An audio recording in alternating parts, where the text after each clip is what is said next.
एक व्यक्ति ने महाराज जी प्रश्न पूछे, महाराज जी भगवान की कृपा सब पर समान रूप से क्यों नहीं होती? कुछ लोगों को सुख और सफलता मिलती है जबकि अन्यों को दुख और संघर्ष का सामना करना पड़ता है। इसके पीछे क्या रीजन है?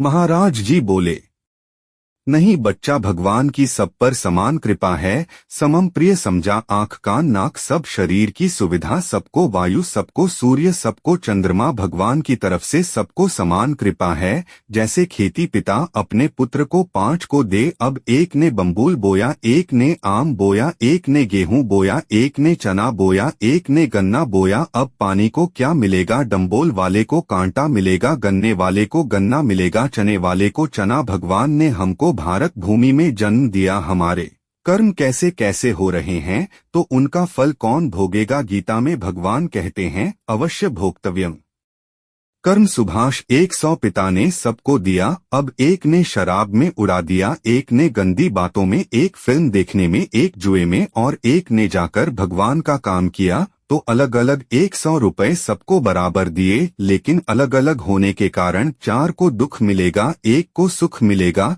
तो भगवान सुख दुख के दाता नहीं है। निजकृत कर्म भोग सुन भ्राता, कौन काऊ के सुख दुख कर दाता? अपने कर्म का भोग ही हमको भोगना। अच्छा, हम लोगों से कर्म खराब हो गए, भगवान ने ऐसा नहीं किया। भगवान को कोई प्रिय हो, भगवान का कोई अप्रिय हो, ऐसा नहीं। सब मम प्रिय, सब मम उपजाए, सब भगवान के बेटे हैं, सब भगवान से प्रकट है और सबको भगवान बराबर प्यार करते हैं। सब पर मोर बराबर दाया। भगवान ने कहा पर हमारे आचरण बिगड़ गए, हमारे कर्म बिगड़ गए। तो जैसे हम कर्म करते हैं, पाप कर्म का फल दुख और पुण्य कर्म का फल सुख। तो हमारे द्वारा जब पाप कर्म अधिक होते हैं तो हमें दुख भोगना पड़ता है। देखो नहीं, मनमानी मनुष्य शरीर मिला है, मुर्गा खा रहे हैं, बकरा खा रहे हैं, गाय खा रहे हैं, भैंसा खा रहे हैं, राक्षस बने हुए लोग हैं। देखो ना आजकल क्या हो रहा है, गर्लफ्रेंड बॉयफ्रेंड व्यभिचार की प्रवृत्तियों। अब इसका फल तुम सुख